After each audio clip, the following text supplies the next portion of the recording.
Listen, if you've ever stepped foot in a gym with the goal of building a stronger, wider back, you know exactly how frustrating it can be, right? You go online and suddenly you're just drowning in conflicting advice. One guy says you absolutely have to do heavy rows. Another insists you need a dozen different machine pull-downs. So, what actually works? Well, in this explainer, we're cutting right through the noise and all that gym floor gossip. We're going to look at hard, scientific data, specifically surface EMG, to give you the ultimate evidence-backed countdown of the top 3 exercises for targeting your lats. And along the way, we're going to tackle some massive fitness myths, like does grabbing the bar as wide as humanly possible actually give you the widest back? You might be completely surprised by what the biomechanics research reveals here. We're going to use real muscle activation data to uncover the truth, and I guarantee it's going to change how you approach your very next back day. Okay, let's dive into this. Here's our roadmap. We'll cover the science of back building, count down our top 3 exercises, uncover a secret athletic function of your back, and then wrap it all up. Section 1. The science of back building. Finding the baseline. So, your latissimus dorsi, or lats, is the biggest muscle on your back. It's the engine behind that highly sought-after V-taper. It's absolutely crucial for pulling power, stabilizing your pelvis, and even protecting your shoulders from impingement. To figure out which exercises work this massive muscle the best, sports scientists use surface EMG to measure electrical activity in the muscle. But to understand these numbers, researchers first have to establish a 100% baseline known as MVIC, or maximum voluntary isometric contraction. Think of this as finding the absolute red line on a sports car's engine.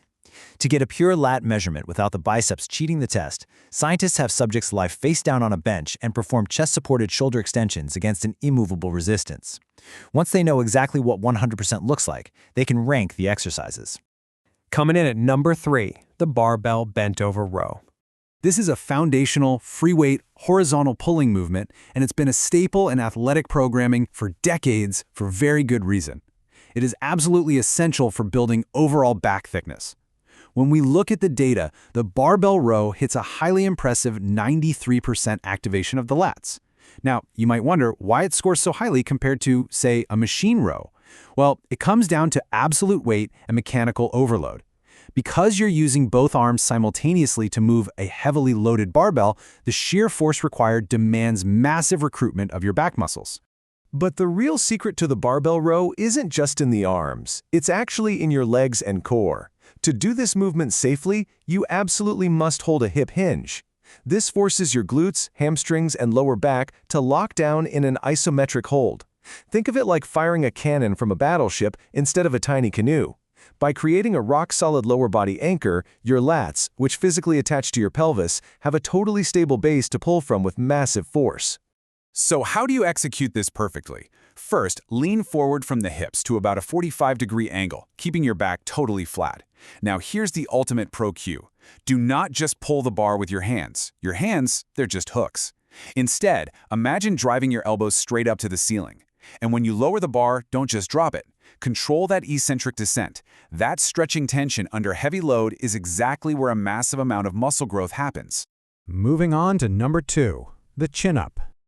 All right, let's talk about our silver medalist, specifically performed with an underhand grip, where your palms are facing towards you. Now we need to bust a massive piece of gym floor bro science here. You will often hear people say, oh, chin-ups are just a bicep exercise. You have to do pull-ups for your back. Well, the real science entirely disagrees. Because of the underhand grip, the chin-up actually forces your shoulder into maximum extension, which is the exact biomechanical angle where the lats produce the most torque. Furthermore, because your biceps are in a mechanically strong position, they act as the ultimate helpers. They prevent your arms from failing early, which means you can push your lats to their absolute limit.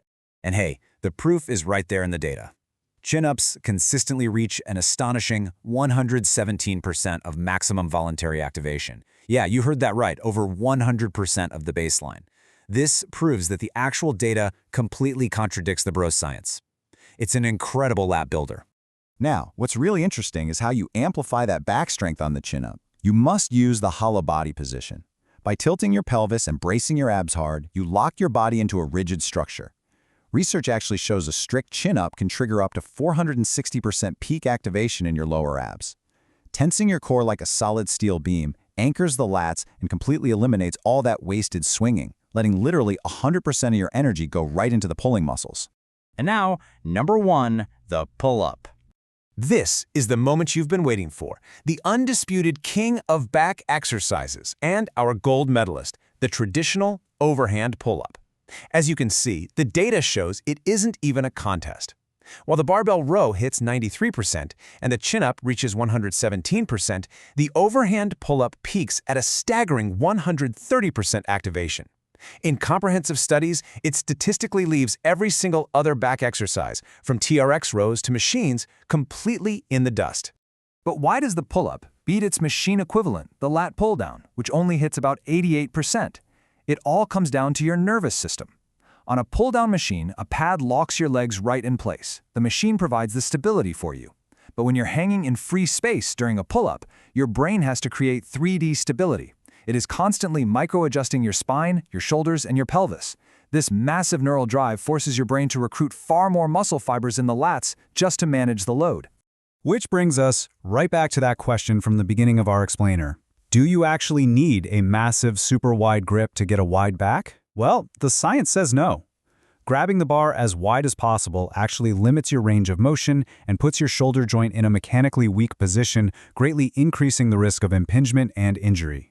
The data shows that the optimal grip for maximum muscle stretch and hypertrophy is a medium grip, right about 1.5 times your shoulder width. So let's lock in your pull-up form. Take that medium overhand grip. Before you even initiate the pull, depress your shoulders, pull them down away from your ears. Now, here is the absolute best pro cue you'll ever hear. Imagine you're trying to snap the metal bar in half by twisting your palms outward. This breaking the bar cue externally rotates your shoulders, fires up the lats instantly, and stops you from shrugging. Finally, drive those elbows straight down towards your ribs. Moving on to the secret function, the POS system. Let's see how this builds into something way bigger than just muscle size. We're looking at a massive paradigm shift here, going from bodybuilding aesthetics to real-world athletic performance. See, your lats do not exist in isolation.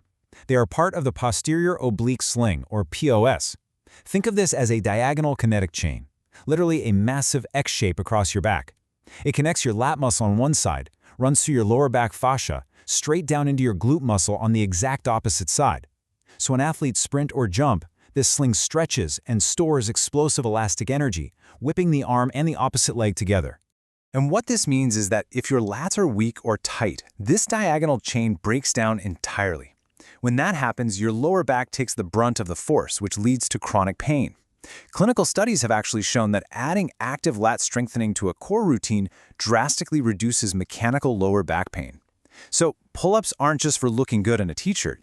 They are literal clinical rehab that protects your spine. How cool is that? Finally, summary and practice. Time to execute. Okay, let's quickly lock in the crucial takeaways so you can take these scientific insights straight to the gym floor today.